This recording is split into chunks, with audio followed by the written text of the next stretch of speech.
Howdy, my name is Hannah Hildebrandt, and I decided to do my myth over the accuracy of polygraph tests. And people tend to believe in the accuracy of these tests, largely because of the media and the way that is portrayed on popular TV shows such as Maury Povich, Moment of Truth. And these TV shows show the lie detector test as a way of 100% determining whether someone's accurately telling the truth or not, when really there's no way to be able to tell. And this really all comes down to the human desire to have more than what is given to you. And so these polygraph tests would basically give us a sixth sense. We would be able to essentially read someone's mind and tap into information that would not be available otherwise. So of course people want to believe these tests. And for my personal examples, I talked to Tommy, and he did not believe that polygraph tests were accurate. And his reasoning was actually true. He believes that there have been innocent people in the past who have failed, and there have been guilty people who have passed.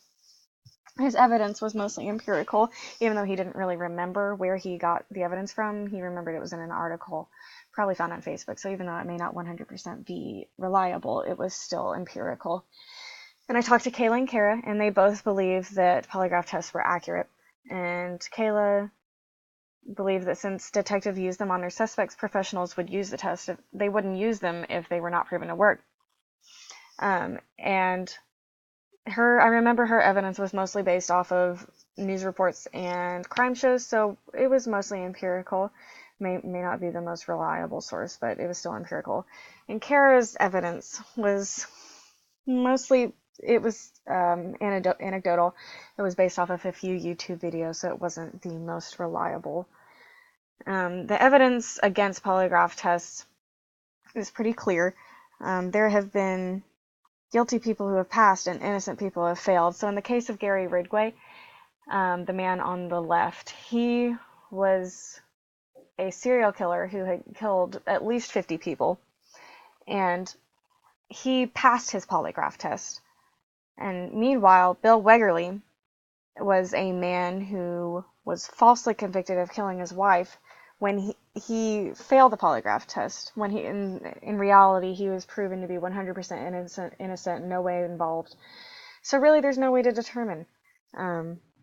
There's no way to set up a specific set of physiological responses to the way that people's bodies should react. And so the fact that these test results are based off of measurable physiological components, if people are hooked up to these machines with wires, there's no way to factor in psychological components, which is mainly the way that you can determine whether or not someone is lying, because most of that is in people's heads, and there's no way to get into someone's head and figure out what they are thinking. And that, combined with the fact that there's very few studies, and the studies that they have are flawed, there's really no way to conduct a proper validity study on polygraph tests. So, in conclusion, the myth of polygraph tests has been perpetuated by the media and the American desire to believe that it is real.